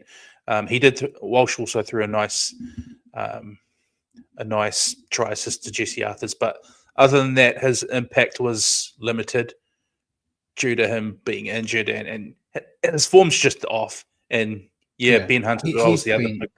Yeah, Ben Hunt was the other big one. He's just not on his game lately as well. And they had a chance to move out ahead with a field goal, and Ben Hunt fumbled the ball at dummy half. So it's just sort of summed up their game. Yeah, the Broncos were just way off in their game. It came down to big mistakes, as you said. You know, Ben Hunt, experienced guy, you know, has been in many situations like that and hasn't made the mistake, just did here. And Jacko said the Hunt-Reynolds combo just doesn't work. Yeah, it doesn't seem to be working as well as I thought it would. I know we've got 2 weeks before Ezra Mam's allowed back, so I assume you're going to see Ezra Mam, Reynolds in the halves again. Hunt maybe move into 14 or starting hooker. I don't know. but yeah, the attack just didn't click with too many handling errors and bad decisions stopping them from scoring. On defense, they just let in some easy tries. Halasima and Nakora, they are hard to stop, but there's not a lot of creativity in those tries. You just need to front up defensively. Yeah, they did attempt that comeback towards the end and did look dangerous. I was actually really worried that they were just gonna overrun the Warriors at the end, but they choked. That's all it is. It felt like one of those games where everyone had an off night. I know we just talked about goal kicking and Luke Metcalf potentially saying, "No, this is me. I'm going to do it." If that is the case, I don't understand why they let Reece Walsh do the kickoff in Golden Point. I know, it might have not gone out on the full and there'd be a different story, but he injured his PCL. As Bjorn had already said, he looked 30% all night. Why are you adding to it? You've got a lot of guys, Ben Hunt, Adam Reynolds, they can all kick off. What was that breeze like? Because it wasn't that bad. It was against them because that's why he put extra oomph in it, because he was kicking into the wind, but the wind wasn't that bad to need to. That's what I was wondering, because I thought the wind was quite strong, and he was kicking into it. He must have obliterated that ball. Yeah, it didn't feel that bad from where I was, but the players seemed to think it was out there. But yeah, it was just shocking. It was very, because we used to at Golden Point, it was like, easy, Ben Hunt or Reynolds will do a field goal here, win it. But yeah, once they kicked it out on the full, I was more concerned that Metcalf wasn't going to get the kick. But yeah, it's just, felt like a off night. So very happy. We're usually the team that gets a team when they're about to come back on the up. So I'm happy to get a few teams that are on the way down. So yeah, very happy. And then Bjorn, before we talk about players of the day, he said that try at halftime was lucky for us with the back passing like prop. I know there's been a lot of Broncos fans very angry about this game and saying like it wasn't forward. I could argue that it wasn't forward with the whole things, but on the replays and that it was margin. They definitely let other ones go that are more obvious. But man, I'm going to take it. That could have been the ender there when they do that at halftime. If they got that try, that could have been the game over for us. Hey, same team 2 years ago, prelim final. Yeah. Sometimes it goes for you, sometimes it goes against you. Yeah. And Bjorn asked if I'm undercover at Mount Smart. No. Definitely I'm out in the wilderness. I've been there. He's not here. Paul, the only game he's ever going to get to go to. When I took him to the Rabbits, that was worst weather we've had in years. And that one, it was horrible. I felt for Paul, actually. I can be nice because he's not here. He drove all the way up from Waihi, where he lives, and he got absolutely soaked to the bone. He had like a wet weather gear jacket and everything. That still didn't help him, and he had to drive in soaking wet clothes all the way back to Waihi from Mount Smart that night. And he's not used to that. I knew the weather was bad, so I had a towel and a full set of clothes in the car, and I dried off and changed into new clothes before I drove home. And they did us that game too. That would have been even worse. Hence why he's not allowed back. But yeah, so we've been to many games, Matt, you and I, where we've been in the elements and suffered for it. My work has got used to me calling in sick for a few days after a game when I've been stuck out in the rain, because I'm an idiot and I refuse to go under covers even if they give us the opportunity, because I like staying in my seat. And Bjorn said he's a pom. It was like being at home. Yeah, probably was. But yeah, so no, what are we? I still say we, like you still got a ticket. Your ticket's mine now. We're like 5 rows up from behind the Warriors bench. Yeah. So right near the opposition tunnel. Yeah. On the west side. So we're in all the elements. But yeah, your player to stand out, mate. We're going off track. Aaron Clark, nice. Yeah, solid signing. Yeah, I think. Oh man, let's see if I don't lose you by minimizing the screen. I'm bringing up the spreadsheet. Don't worry, I'm not going to make you guys look at it. Because I do my 3-2-1s. I've talked about it. He is leading my 3-2-1s this year. He's got surprised. 7. He's got 7 points so far. Adam Pompey's on 3. Adam Pompey's, but I'm not criticizing him too much this year. But yeah, Aaron Clark, head and shoulders above. I've said it before. I'm eating my humble pie because I was like, yeah, I don't mind him coming. He'd be cheaper than what we were paying Jazz. So it's a like, and then they were talking him up about being like the Tohu Harris replacement. And I was like, oh, I don't know.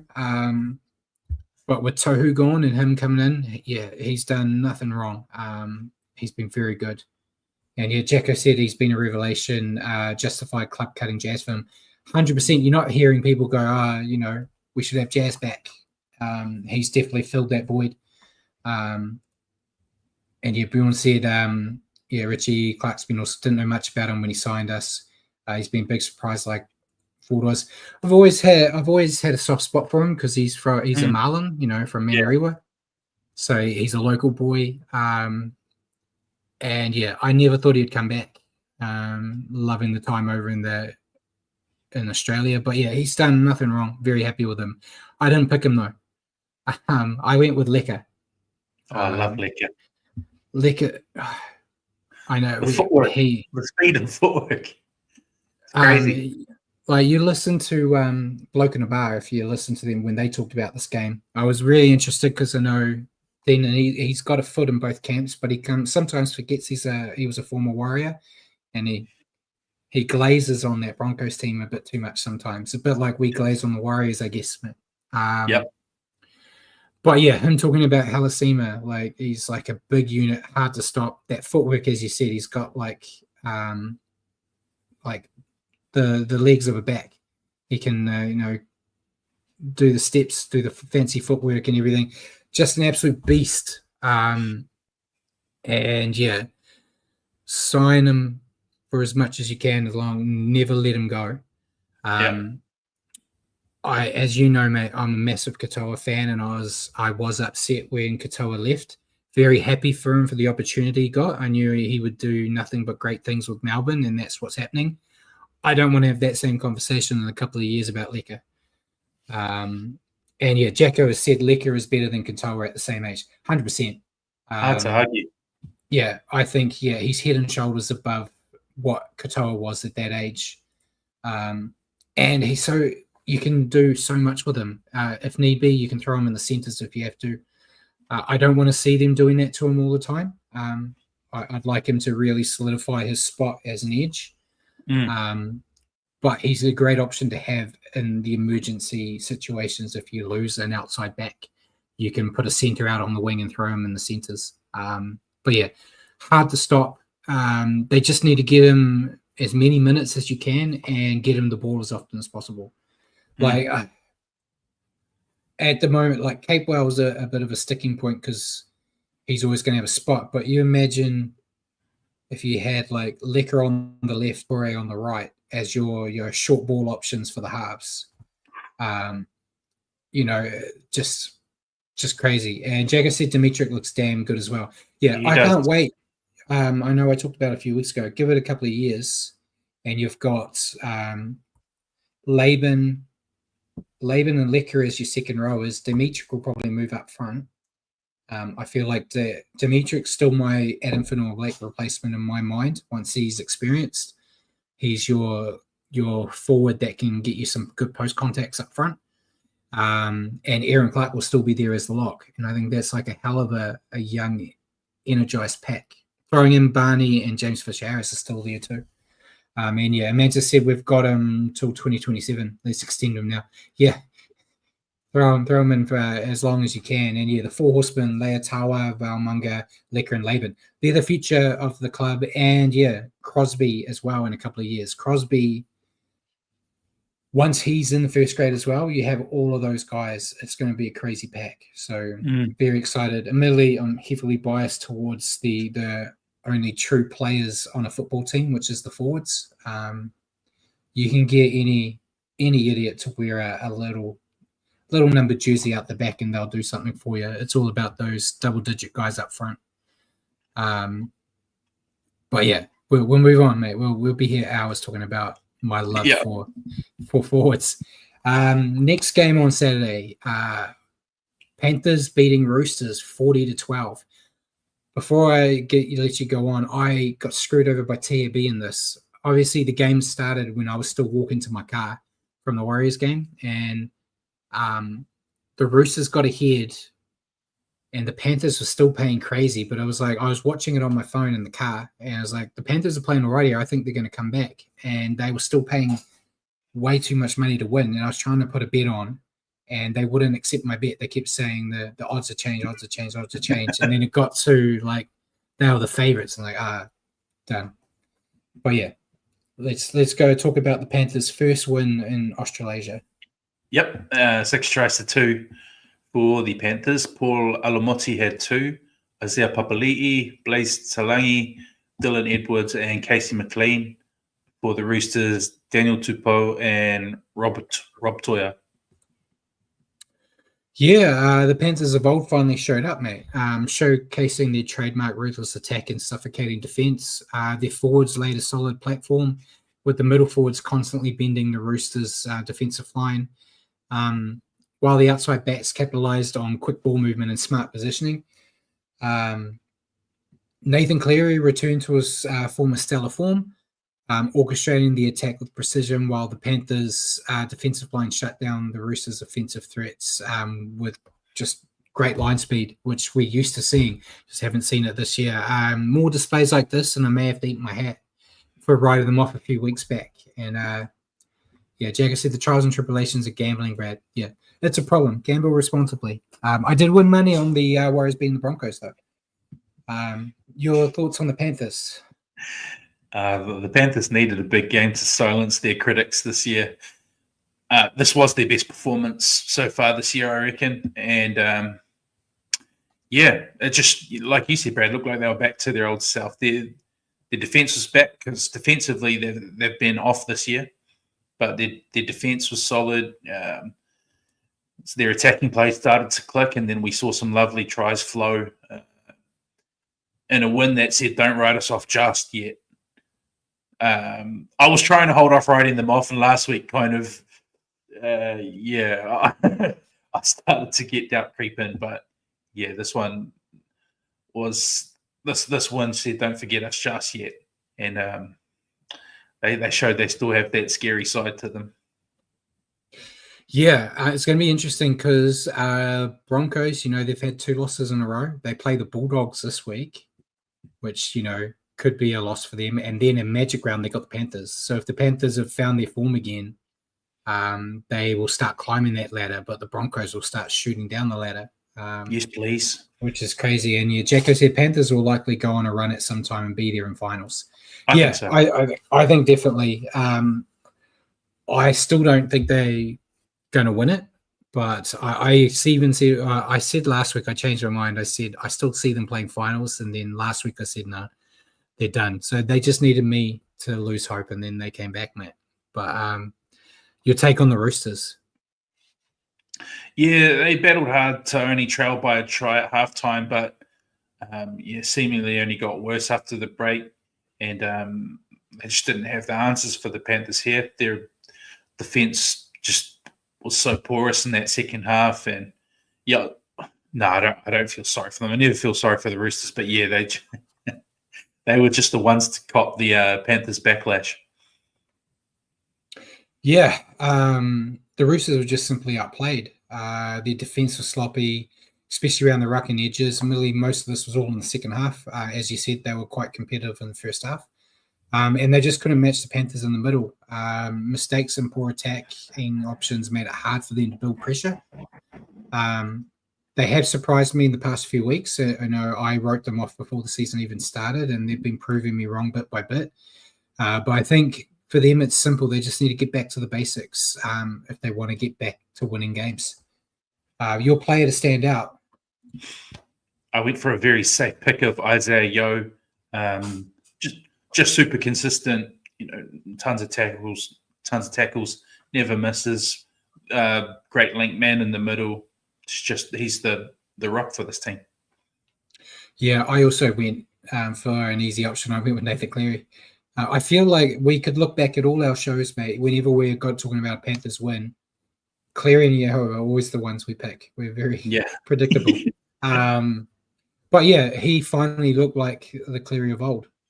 Again, he's been really struggling. Not sure why. I know we don't talk about it on here, but didn't he get engaged? I think he did. I think so. I think it was all over all the gossip mags. So I think that potentially was derailing his career, man. That the anchor of a woman was dragging him down. So I don't know, but yeah, it's good to see him come back. They just need to build from this, obviously. And Jacko, before we move on, he said he loved Robbo making all sorts of excuses, blaming refs. Yeah, he has a habit of it. He is a whiny little bitch when things don't go his way. And I don't mind you criticizing the refs if, say, it was 40-38 and there was a botched call by the refs that cost you a try, and it's like that legitimately would win. When you're losing by 13 plus, I don't like blaming the refs. Us as fans can, because we don't know what we're talking about half the time. But even for Warriors, I generally don't like blaming the refs for why they lost. I just like criticizing the decisions they make. But yeah, Robbo, any game he makes an excuse whenever they lose. It's actually really bad for a guy that's done as much as he has. That's Brewster's culture for you, though. Their whiners. Next game on Sunday, mate. Raiders defeating the Titans 30-20. Yep, 5 tries to 4. Sorry, for the Raiders. Tamale Hudson-Young had 2 again. I think it's like 3 weeks in a row he's had a double. So he's your new favorite player, Brad. Ethan Strange. You love a forward that can score a double. I like him more because he's a grub, but yeah, true. Ethan Strange and Seb Chris were the other 2. For the Titans, both were more Jojo Fafita, AJ Brimson, Alan Fitzgibbon. Yeah, the Raiders got the job done here with a tough, no-nonsense win over the Titans. The forwards laid the platform through the middle, giving Fogarty plenty of time and space to guide the team around with his boot. He had a great kicking game in this one here. They held strong in defense as well. Millie, they still led him 4 tries, but they stopped a lot of extra chances the Titans could have had. And they made the most of their own chances with some good support and smart passing. Another team that just had a solid all-round team effort and built on sticking it to the basics. They don't try anything super fancy, and they don't need to. So yeah, very happy, and I'm sure Simon is too. And Bjorn said Titans continue to disappoint. Yeah, your take on the Raiders before we rip into the old Titans? Yeah, it was a great job by the Raiders to overcome a poor start. It was a poor start. The Titans ran in 3 unanswered tries to start off the game, but the Raiders didn't let that get to them. The Raiders also one of those teams, I think they've had a hectic travel schedule over the past few weeks, and they're another team that could cry foul about the draw. But yeah, they're looking the good so far this year. Really enjoyable team to watch. I think they're just clicking as a unit. Their forwards are they've got a very, very good pack, don't they? Tapane, Hudson Young, Big Red, Horsburgh, they're just playing so well. So yes, like Simon said, and Ricky, we trust, I guess. Yeah, and before I ask you about the Titans, Jacko made a good point. I was almost going to put in the news section. There's a lot of noise at the moment that the Titans want a complete clean out of the roster and start afresh because, yeah, it's obviously not working. I've said it for ages. They don't know how to defend. But well, your turn, mate. What's your thoughts on the Titans? It's going to be very similar to what we normally say about them. Yeah, I thought they looked like they were causing a boil over, despite missing a few key players. So don't forget that, Jaden Campbell, I think Fafita as well. Keeney's already missing for a long period. So they're missing some pretty key players. But however, after making the fast start, we saw the Titans revert to what we know. Their defense went out the window. And the Raiders just ran all over them in the end. So we pretty much got what you normally would see from the Titans. They've got points in them. They can look exciting in patches, but they're not consistent enough, nor do they defend well enough to pick up results.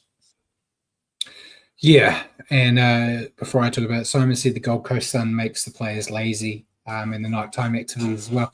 Yeah, I can tell you if I was a professional league player and the Warriors didn't want me, Titans is where I'd go. I do love the Gold Coast. Never lived there. I've only gone as a tourist, so I know it is a different feeling, but it's a nice place. Yeah, it's where I would go. Mate, they have Movie World, and there's a whole store dedicated to Batman. It's so good. That's where I'd be. But yeah, the Titans lost. It can poor execution and weak defense. Same thing we talk about every time they lose. They made too many errors, gave away cheap possession with those errors, and it felt like you could almost count on one hand how many sets they completed. The edge defense was shaky.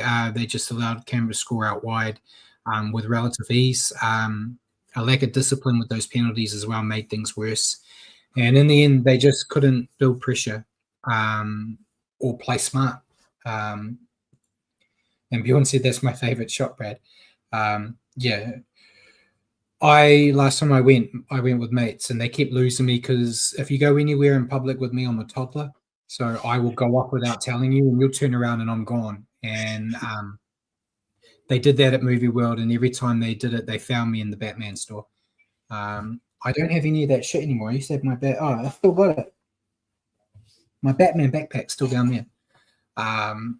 But yeah, no. Your player to stand out. I think we picked the same guy here. Yeah. Hard to look past Hudson Young. He's in extremely good form. Big part of why they're doing so well. But yeah, they're all doing well, but he's really playing out of his skin. Yeah, another double for him. So I went with him as well. And yeah, I love that he's a grub, but he's actually finding the good balance between contributing positively and still, being a bit of an aggressive little player that can niggle. So Reed Marnie probably needs to take a lesson out of his book on how to do both. But yeah, he's solid. He's been solid all year. You'd imagine he's pushing for Origin, right? It'd have to be, surely. Yeah. But they've got so many good second rowers in New South Wales, Liam Martin, Ola Kuatu, Angus Crichton. It's just a logjam there. Yeah. So we'll see. But fantastic display from him and from the Raiders in general.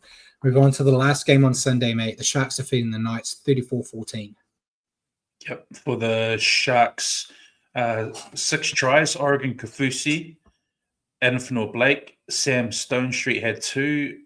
Kennedy had 1, and Hiroti had the last for the Knights. Greg Maju, Fletcher Sharp, James Schiller.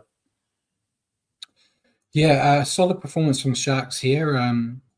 Another team that's, benefited from their forwards control in the middle, which gave their halves room to guide the team around. The halves actually played a bit better together, I think, this week.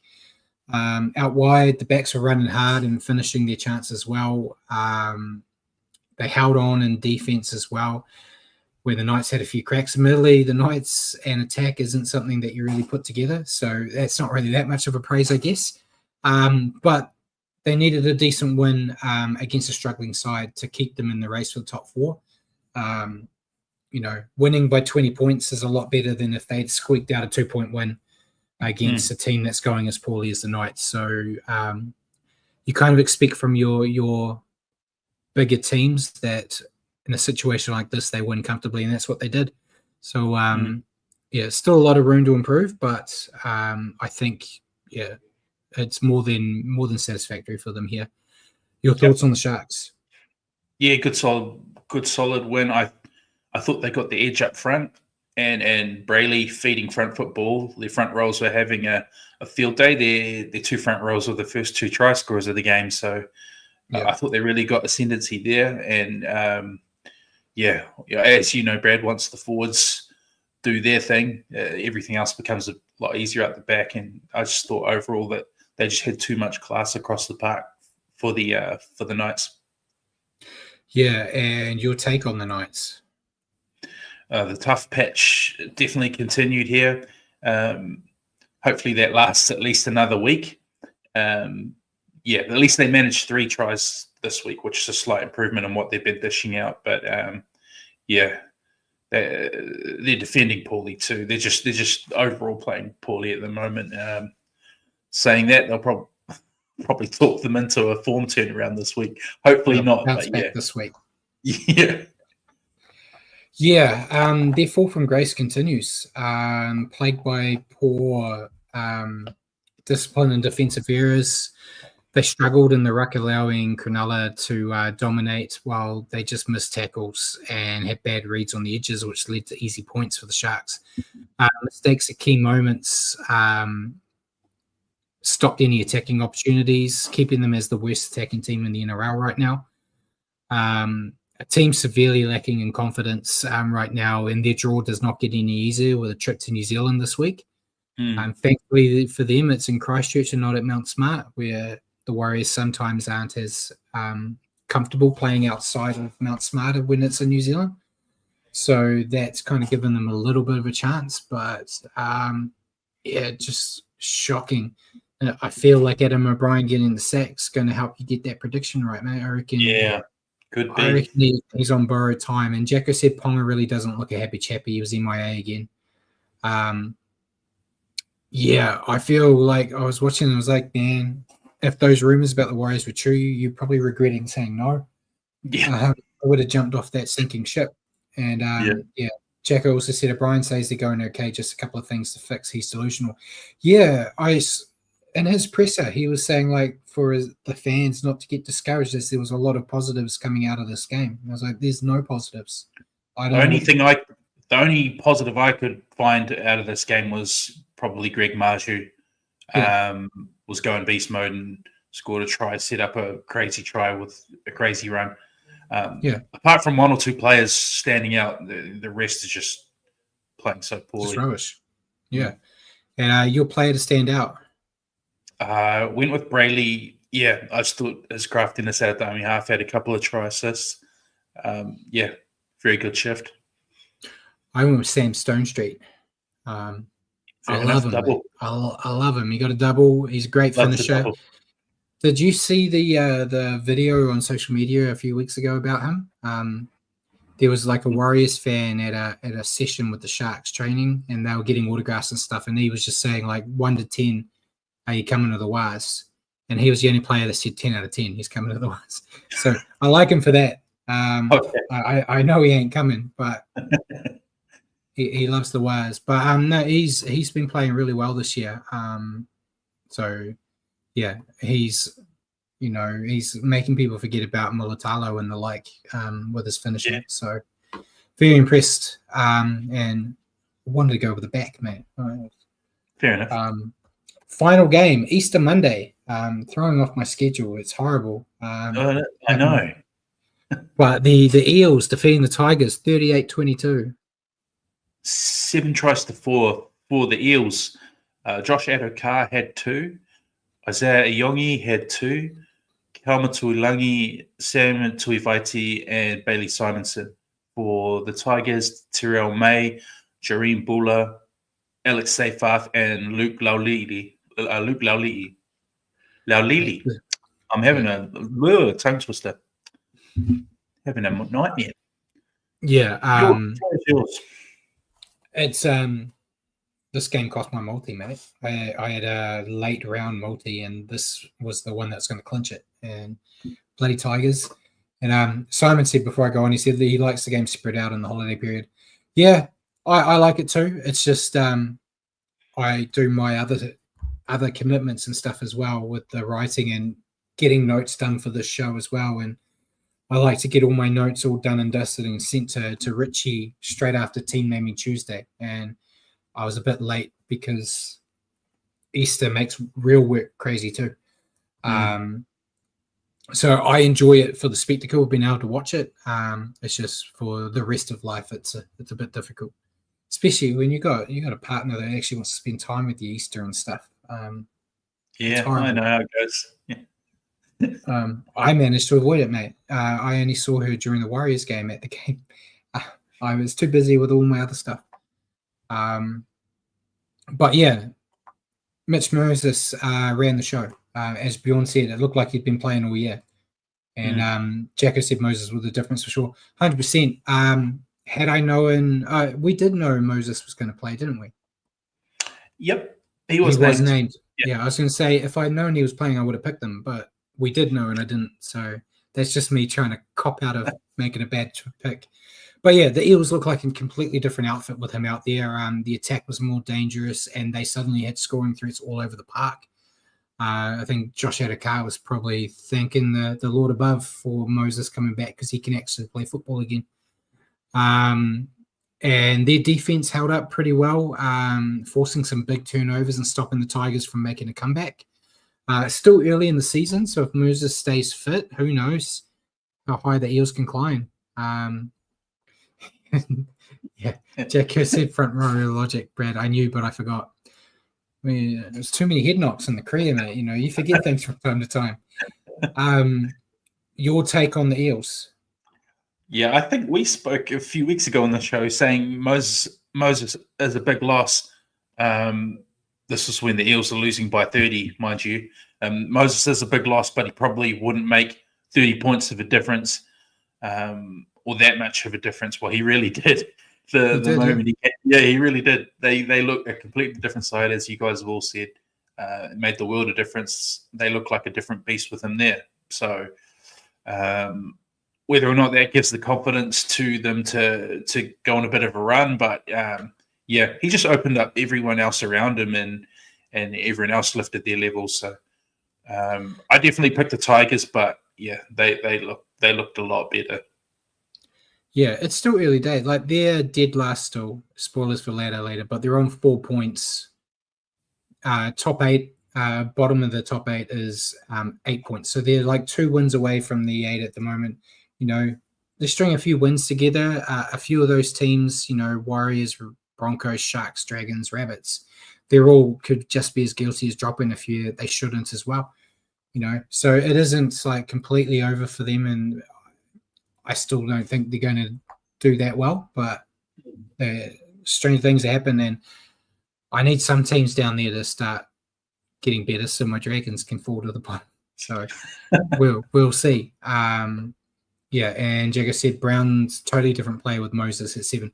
100%. He actually is a good player when he's got Moses there. And Bjorn said they'll get Lomax back soon too. Yeah, so they do have good things coming. So they can get themselves out of the hole they dug themselves. But yeah, your thoughts on the Tigers? Well, probably should have had my suspicions about the Tigers maybe having a dip this week in form, you know, with all that's going on in the media, the Galvin stuff, Galvin being dropped. But the Eels have been playing so poor that I had to stick with tipping the Tigers. But I still thought the Tigers had their moments in this one.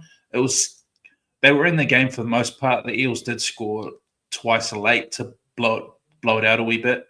I thought the Tigers were competitive enough without Galvin and after having that tough week in the media. So not going to be too hard on them. That was a tough week. I'll reserve my judgment for seeing how they bounce back from it. Yeah. Yeah, and Jacko had to go. So cheers, Jacko. Yeah, the Tigers struggled to stop the Eels' offloads and quick plays, and it just left massive holes in their defensive line, which Moses just picked at all night. In attack, they just had so many like stupid schoolboy errors that popped up, which stopped them from getting back in. Like there was still a chance for a lot of this game. It was like that final 10 minutes that just screwed them out of it, really.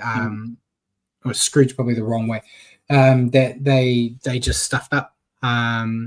They had quite a few good, strong individual performances. I thought Terrell May and Jerome Buller did really well for them, but the team just lacked cohesion and couldn't respond to the pressure. I think the dropping of Galvin didn't help matters, as the halves pairing of Jerome Luai and Adam Dewey just was clunky.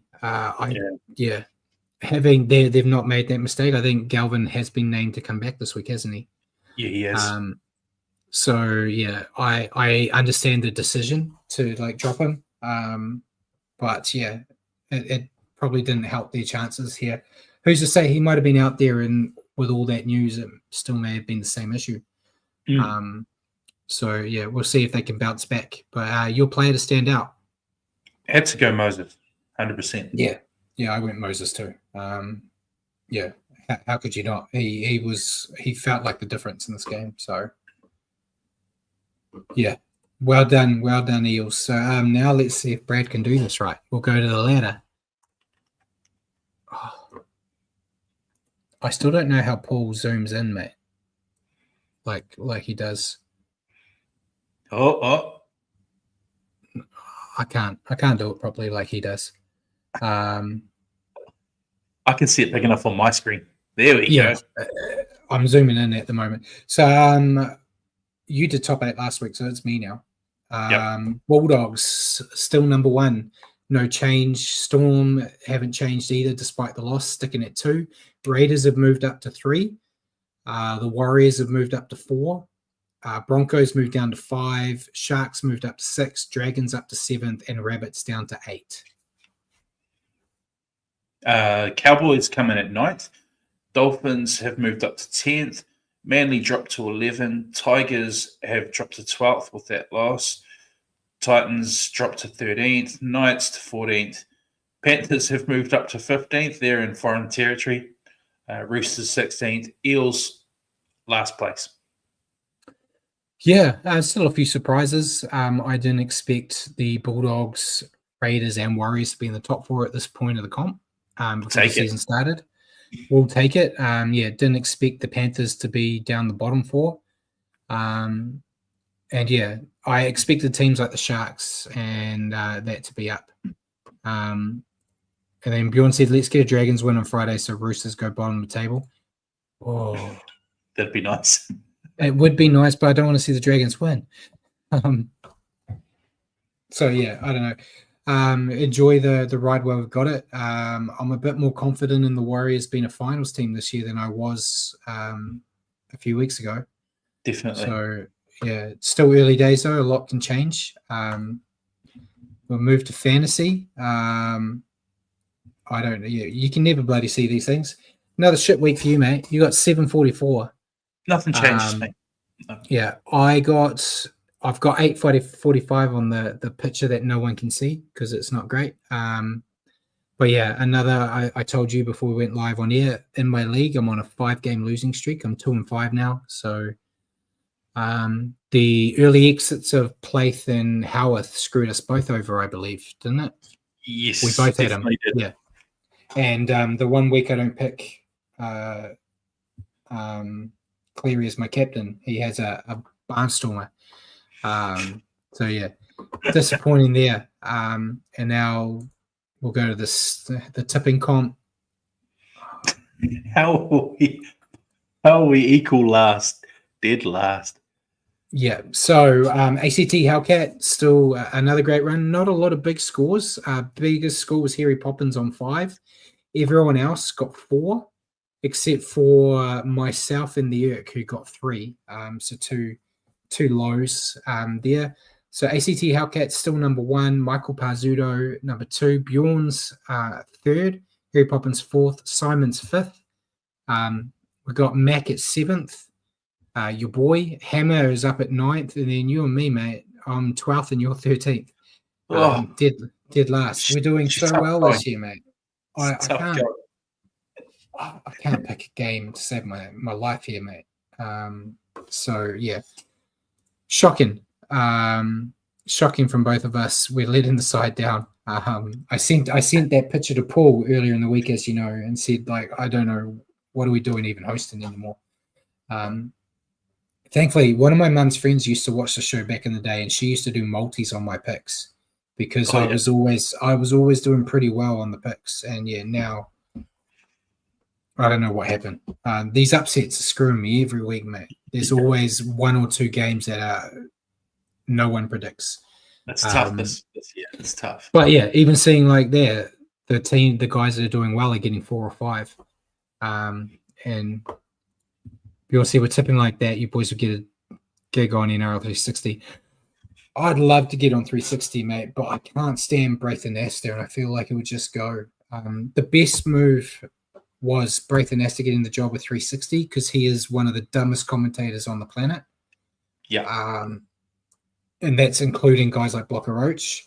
But unfortunately, you just have to see him more. And he rubs me the wrong way. He did as a player, does as a person as well, I guess. But yeah, 360 I'd love because I feel like I could go and bully Buzz because that's all they do. I could do that as well. But yeah, never happened. Let's see, Imagine to Braith thread him to bash Wilder, was that fake news? I don't know. Apparently, I don't know. Apparently, Hearsay.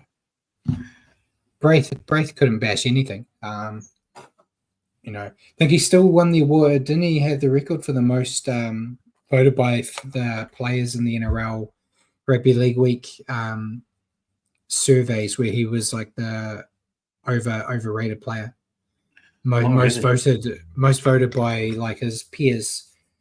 But he got it like 3 or 4 years in a row. I don't know, but whenever I see the clip of David Fa'alongo punching him in the face, I never pass up the opportunity to watch it. He does have in his defense, though, he does have an interesting insight as a former player and a player agent now. I know he did have a podcast, we're segueing away as I like to do when Paul's not here, where they mention like the conflict of interest in his show, his position on 360 and being a player agent. And he's like, come on, like who isn't? In those shows, you've got shows with the Queensland coach, shows with the Australian coach, commentating. And he's like, all of them in there have conflicts of interest, so it's fine. Gus Gould, the Bulldogs general manager.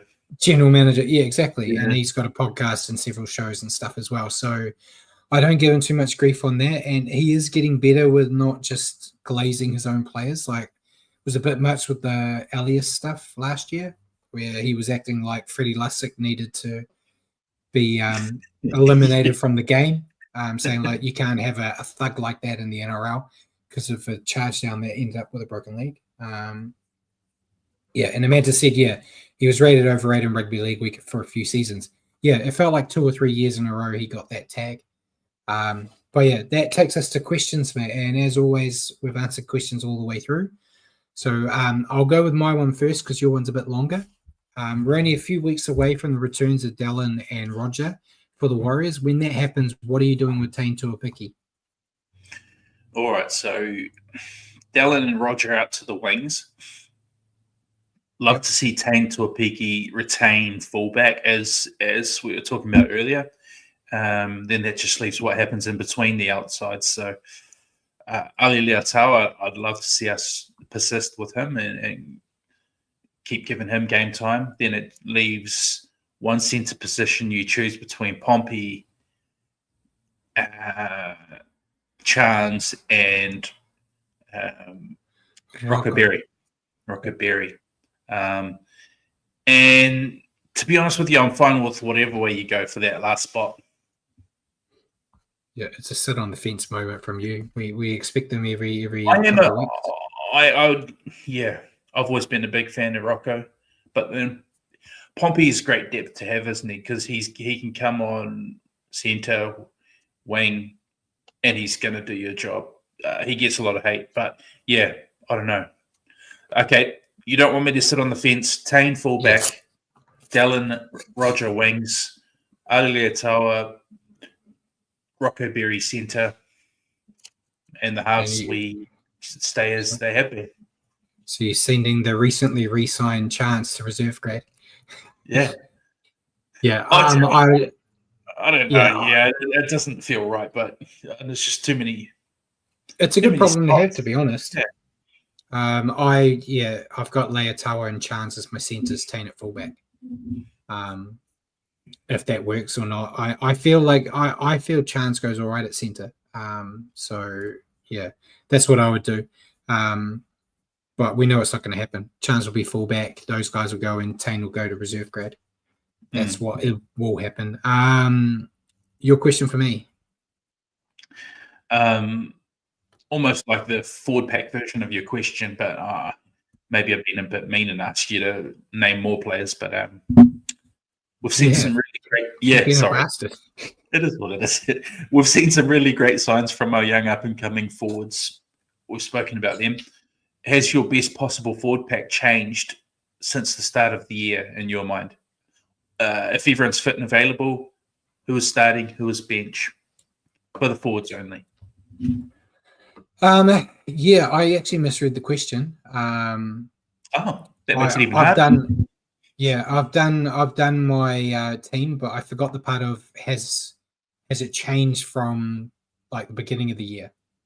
That was the part I'm looking. So I'm actually just jumped on the internet, as I like to do. I'm going to my season preview because I picked my team. So I'm just going to look at who I picked. All right. So I had James Fisher-Harris, Wade Egan, Mitch Barnett as my front row, Nakore and Capewell as my second row, and Aaron Clark as my lock. And then my bench, I had Sam Healy, Dylan Walker, Dimitri Valmunga, and Bunty Afoa. That's what I had for round one. So it has to have changed. So right now I've got James Fisher-Harris, Wade Egan, Mitch Barnett as my front row. So that stayed the same. Second row, I've got Kurt Capewell, so that stayed the same, and I've got Lecker, so that's changed. Boy. Then lock, I've got Aaron Clark. So it hasn't. One player's changed in my front starting.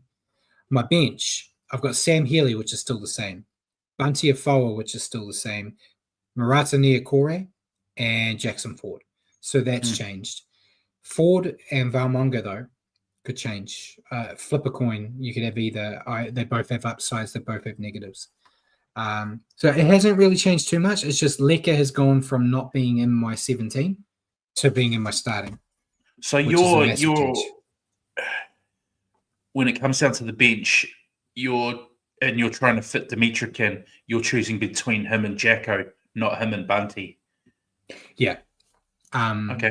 I think Bunty's shown a lot this season so far, and I think he's a great guy. He gives you a lot of impact for 20 minutes. And yeah, but it's a bit like the backs. It's a great problem to have. You could give me 3 or 4 different combinations and I wouldn't be upset.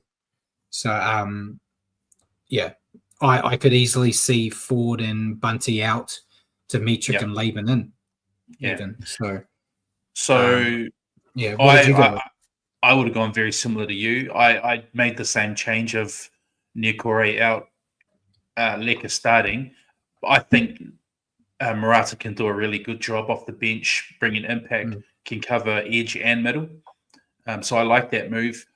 The only difference being I had Dimitri in there instead of Bunty. So that's the one thing we went different. But other than that, we were pretty much the same.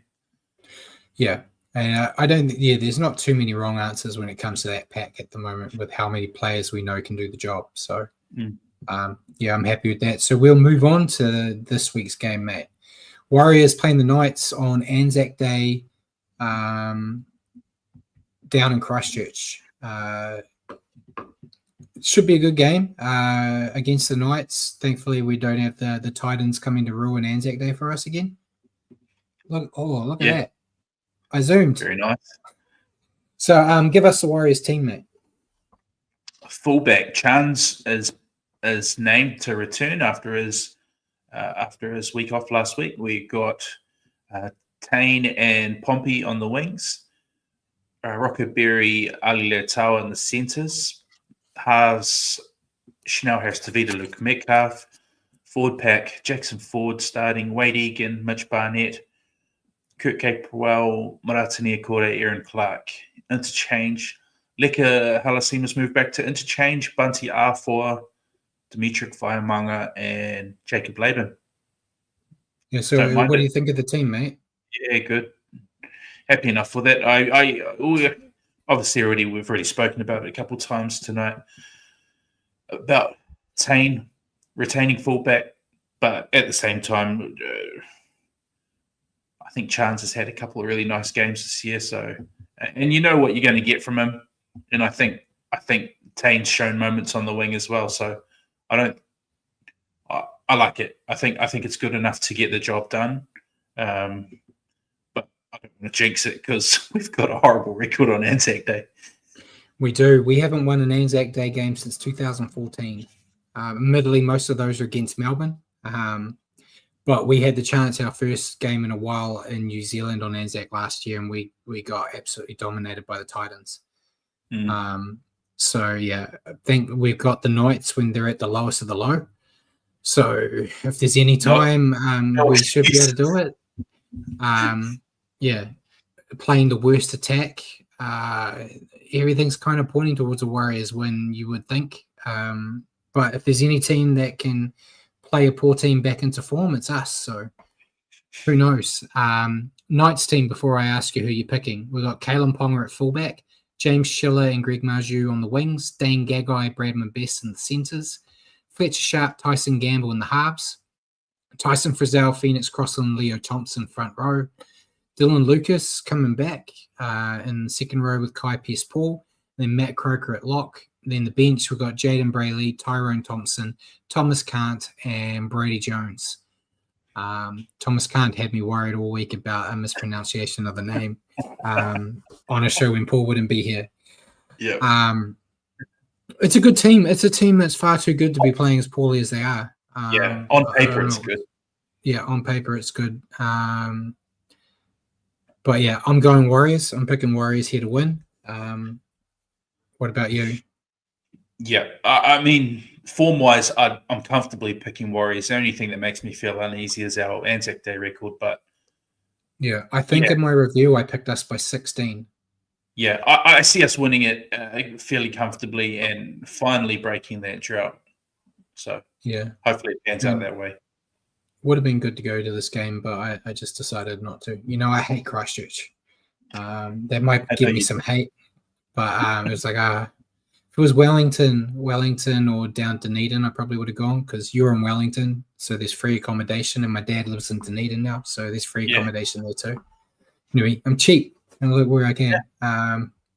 But yeah, should be good hit out. They did play well in Christchurch last year, so hopefully that form continues.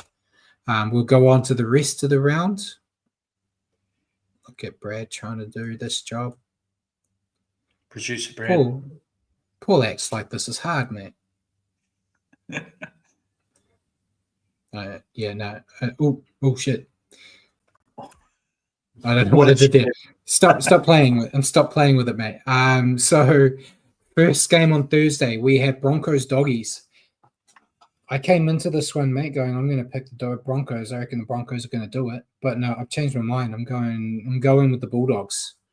I think the undefeated as well. It is at Suncorp, though, but no Reece Walsh. I think if Reece Walsh was still playing, I probably still would have gone Broncos. But yeah.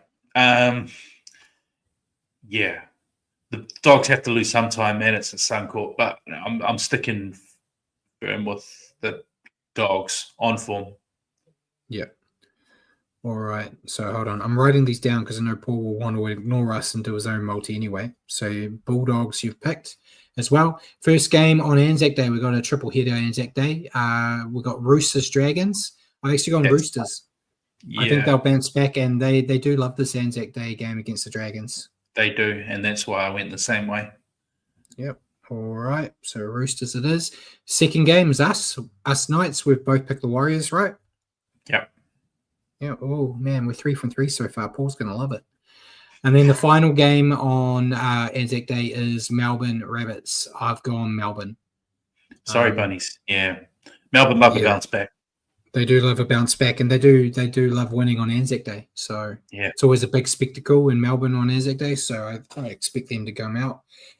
Then Saturday we've got the Cowboys Titans. I've gone Cowboys. This one could go anywhere, but yeah, I went home team Cowboys. All right, man. We might do an 8 from 8 here, which isn't saying much for both of us being down the bottom. Yeah, and Simon said before we go on, he said any team that plays Melbourne after that last game is not going to be lucky. No, yeah. Going to be trouble. And then the second game on Saturday is Panthers Seagulls. I've gone Panthers. Yep. Panthers are on the way back up, and Manly imploding. Yeah, agreed. Then Sunday we've got Raiders Dolphins. I've gone Raiders. This one, it was basically whoever was at home I was picking. Yep, same logic. That's a tough game to pick. Has to be home advantage to decide it. Yep. Then final game, Sharks Tigers. I've gone Sharks. I reckon the Tigers could get them here, but I don't know. It's really hard. I went Sharks as well. We're 8 from 8. We're 8 from 8. Paul's going to love it. So, yeah, if you want to win some money at the TAB, bet everything we said but the opposite, and you'll be all right. So, yeah, decent round. Hopefully less upsets, and will help our picks out a bit. But anything else you want to add before we let everyone go? We've just hit the 2-hour mark, so Paul's going to love it. No, I'm good, mate. All right. So, ladies and gentlemen, thank you for joining us tonight on the Stand Up with Brad and Richie.